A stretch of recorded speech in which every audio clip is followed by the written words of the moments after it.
va quand même pas laisser passer ça comme ça, les gars. Soit nous sommes des Africains encore attachés à nos us, coutumes et traditions, soit nous sommes ces Africains aliénés qui ont décidé de ne plus être eux-mêmes. On ne peut pas laisser passer une telle abomination et nous concentrer sur des choses inutiles à notre société. Vous devrez vous poser la question de quoi est-ce que je parle. Eh bien oui, je parle de ça. Quand vous voyez cette image, automatiquement vous savez que ça fait la une des réseaux sociaux, tout le monde en a parlé. Mais quelle décision a été prise contre ça? Quelle volonté réelle nous avons manifestée contre ça?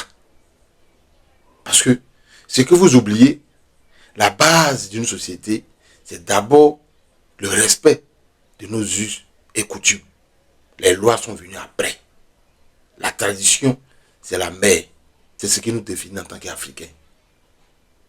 Alors, voir de telles abominations dans nos sociétés, dans notre pays, sous nos yeux et au regard de nos enfants, doit nous interpeller.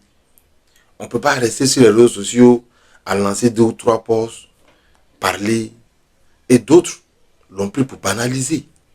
D'autres l'ont pris d'ailleurs pour amuser les galeries, s'envoyer dans les différents groupes WhatsApp, Telegram.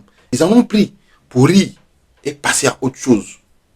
Par contre, d'autres ont pris ça au sérieux parce que ils voient une société en plein mur, une société en perdition, une société qui est en train de se dégrader. Ils ont pris ça au sérieux. Et c'est pourquoi d'ailleurs, moi je voudrais, dans un premier temps, lancer un appel vigilant à notre ministère des tutelles, le ministère de la femme, de la famille et de l'enfant, qui a un droit de regard sur le comportement des hommes, des femmes et des enfants en société. Un tel cas dans notre société est très grave.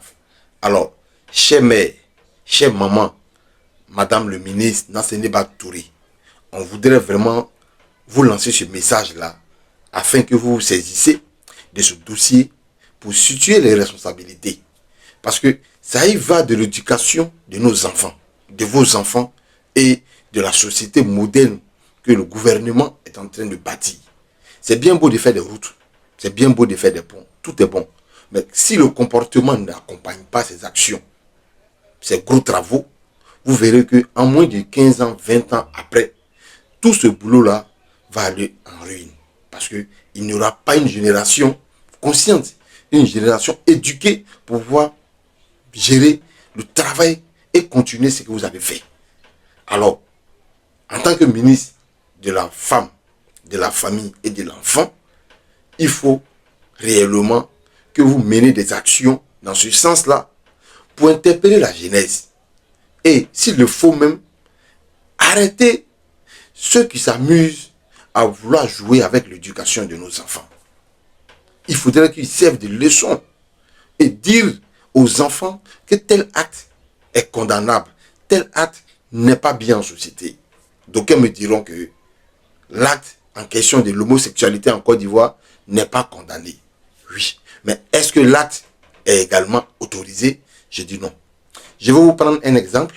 J'ai été une fois interpellé par un agent de la police nationale de Côte d'Ivoire en pleine direction. J'avais mis mes écouteurs, mais je n'écoutais pas de la musique. J'étais en train de conduire. Il m'a sifflé, j'ai stationné et il est venu et il m'a demandé les pièces pour un contrôle de routine. Je me suis exécuté. Et il a contrôlé et il m'a demandé pourquoi j'ai mis les écouteurs en pleine conduite. Je lui ai dit, bon, je n'écoutais pas de la musique. Il a dit qu'il allait me verbaliser parce que j'étais en infraction. Et là, il fallait que je négocie. J'ai reconnu mon tort, j'ai négocié et il m'a laissé partir. Alors, après, quand je suis rentré à la maison, je suis allé fouiller dans la constitution ivoirienne pour voir si l'acte de port des écouteurs en pleine conduite est interdit. Et je suis tombé sur des articles mais qui dit que ce n'est pas interdit, ce n'est pas, la loi n'a pas tranché ça, la loi n'a pas statué dessus. Mais pour preuve de bonne conduite, l'agent en question peut vous verbaliser. Et ça peut arriver. Et ça a été mon cas. C'est pas parce que quelque chose n'est pas interdit dans la Constitution, qu'elle est autorisée. Autant que ce n'est pas interdit, ce n'est pas autorisé. Donc, pour mesure de bonne conduite et de bonne séance, le ministère de la Femme, de la Famille et de l'Enfant peut se saisir du dossier pour pouvoir vraiment sanctionner, je dirais sanctionner ceux qui s'adonnent à de tels actes, parce qu'il faut protéger les enfants. Il faut protéger les générations futures. Ce n'est pas tout. On doit mettre sur la place publique et s'amuser avec. Et quand je finis avec le ministère de la Femme, de la Famille, de l'Enfant, je me dirige tout droit vers notre procureur de la République, Brahma Okone. Monsieur le procureur de la République, nous vous savons très engagé et nous vous savons très ouvert à toutes les informations. Voilà qu'il y a quelques jours, ces vidéos-là ont fait du tour des réseaux sociaux. Et on n'a pas vu un grand engagement de la part de nos autorités pour pouvoir interpeller et situer les responsabilités. Toute chose en société qui passe et qui repasse devient une habitude. Et on prend ça pour une norme. Pourtant, ce n'est pas une norme. La jeunesse vous regarde. L'État de Côte d'Ivoire vous regarde. Ça aussi, c'est un fait qui mérite d'être élucidé. Il faut appeler ces personnes-là pour pouvoir situer les responsabilités, s'il le faut, les sanctionner. Pour donner un exemple aux autres. Pour ne plus qu'on ait à vivre de telles cochonneries sur les réseaux sociaux de notre pays. En tant que père, en tant que parent, je lance ce message-là pour qu'on puisse vraiment se pencher sur de tels cas. Parce que ça devient maintenant récurrent. Et vous le savez bien, monsieur le procureur de la République, que le pays est aujourd'hui insulté. Pourquoi? Les gens nous traitent de rubilantes, les gens nous traitent de pays de PD, de ceci, de cela. Pourquoi? Parce qu'il y a un peu de laisser trop aller. On permet à ces personnes-là de faire ce qu'ils veulent et de balancer leur saleté sur nos réseaux sociaux comme ils veulent, comme si c'était autorisé, comme si c'était normal. Donc, monsieur le procureur de la République, il faut vous pencher sur de tels cas pour que vraiment on puisse dormir en paix, on puisse éduquer nos enfants en paix, on puisse mettre les enfants à l'abri de ces genres de choses.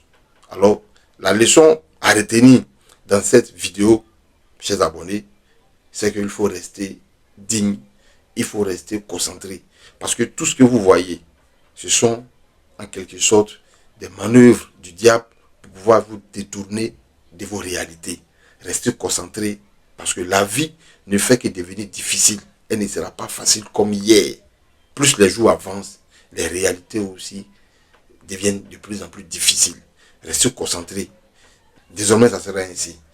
On va vous partager des expériences et on va se partager des connaissances. Autant vous allez apprendre de moi, autant j'apprends de vous. On va se partager les expériences comme je l'ai dit.